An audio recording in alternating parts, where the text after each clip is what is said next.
Tom?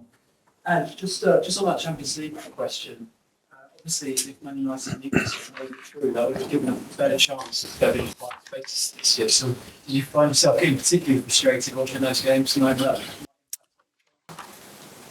Nah, not really. I mean, I don't think that's, not aiming for fifth spot, mate. So we'll see. Last season when Spurs went to Forest, there was a moment where Richarlison was doing a few sort of kick-ups on the pitch, and it was actually Brennan Johnson who sort of took him out. Mm. I know this week when you were speaking to the football manager guys, you were talking about how you like your teams to play almost as if they were when they were kids. Mm. Do you like them to express themselves in that way, or is that pushing it a bit far? No, I reckon even if you did what Richie did as a kid, somebody would give you a whack. That's just part of football. Everyone knows there's a line. I think, and it's all good. I don't think there's, we don't want to take all the fun out of the game. So, I think every player knows there's kind of a line, and if you cross that line, somebody will bring you back into line pretty quickly. And Brennan did with Richie. So yeah. And just finally on Richie. Was mentioned the other day he scored the first time in this. Was he aware of that? What's he been like in training this week? Has he been on another level? I don't know. You'd have to ask him if he was aware of that. But I think I said before the game, he looks a lot more sort of, freer at training from when I first arrived. Everything was a bit of a struggle for him when I first got here, and you could tell that,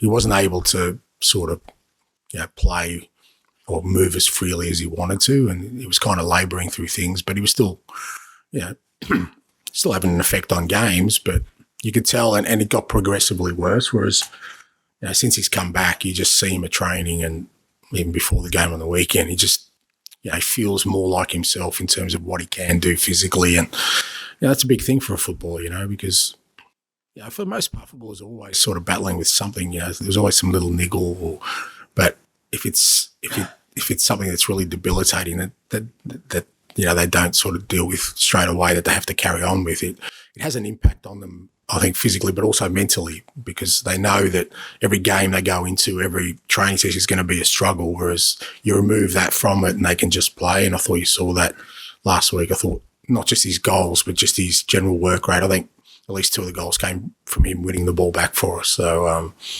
he's able to do that stuff, and I think that gives him more confidence. John? Just following on from that, Richarlison, when he was at his best at Everton, he was just a menace all over the pitch, wasn't he? He was absolutely everywhere, in a good way. Yeah. But then does that freedom and that sort of mentality sort of kind of mean that he's free to kind of just express himself so much more? And, obviously, therefore, a lot more to come from.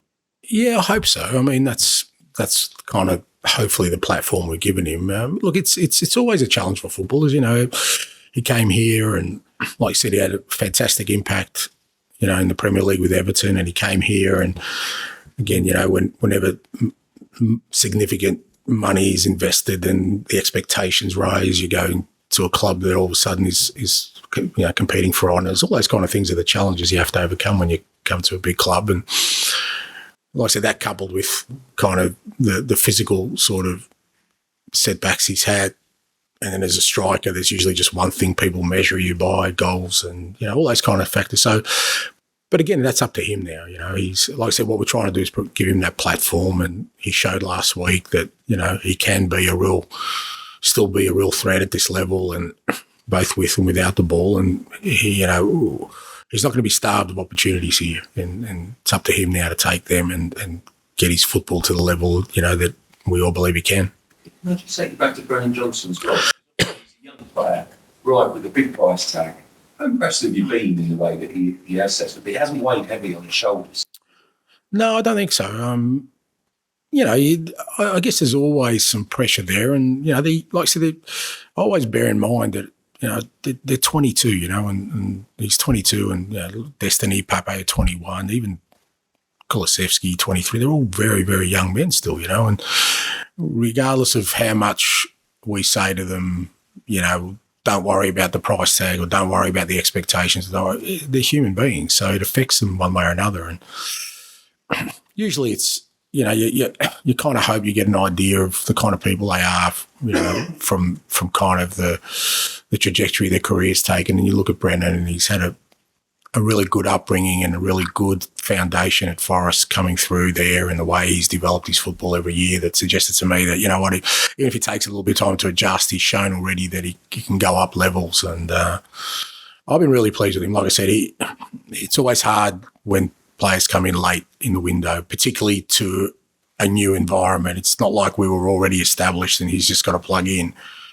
The whole group was still learning how we're going to play and everything, and he's sort of walked in last minute, and I've been really happy with him. And the big thing for us is we know there's loads to come. John? I've been asked to ask about VAR, so I apologise. No, you haven't. You just want to ask it. Yeah. Don't blame someone else. I think the key decision that Liverpool game over the weekend needed 24 replays before it. Yeah.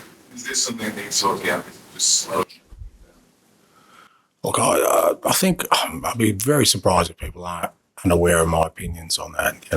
As I said before, I don't think it's been used in the manner it was brought in for. So, that's the space we're in, and I'm hoping that the people who are in charge, kind of simplify the whole process so everyone can really understand why it's in the game, because I don't really know why it's in the game at the moment. It certainly hasn't made things clearer, hasn't made it more enjoyable, not for me. I still don't celebrate goals like I used to.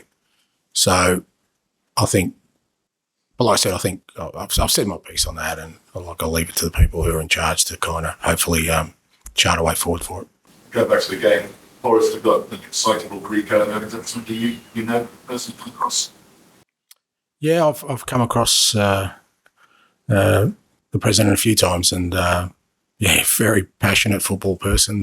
Long history in the game in Greece, and he's very passionate about his football. You're a fan of. You come to a family from another Greek club. Yeah, AEK Athens, mate. It's my club, AEK Athens. I was born about 1 kilometre from their stadium, mate. This is my dad's team. Cooper seems to be living under the constant threat of sack. Is that something that... We all are, aren't we? You would have been coming from me if we didn't win last week. Come on, be honest.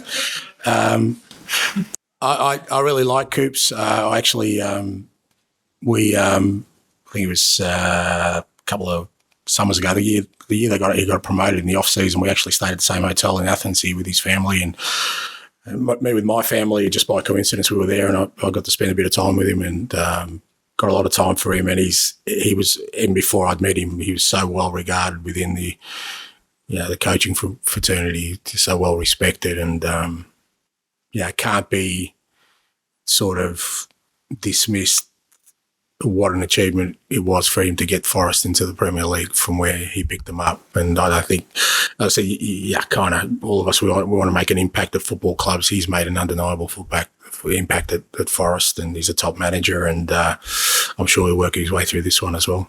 Did you know you were coming to the Premier League then? No, I was a Celtic, mate. We just finished my first year at Celtic, so I was well away from the Premier League. Okay, we'll finish with Dan for 12 o'clock tomorrow, please.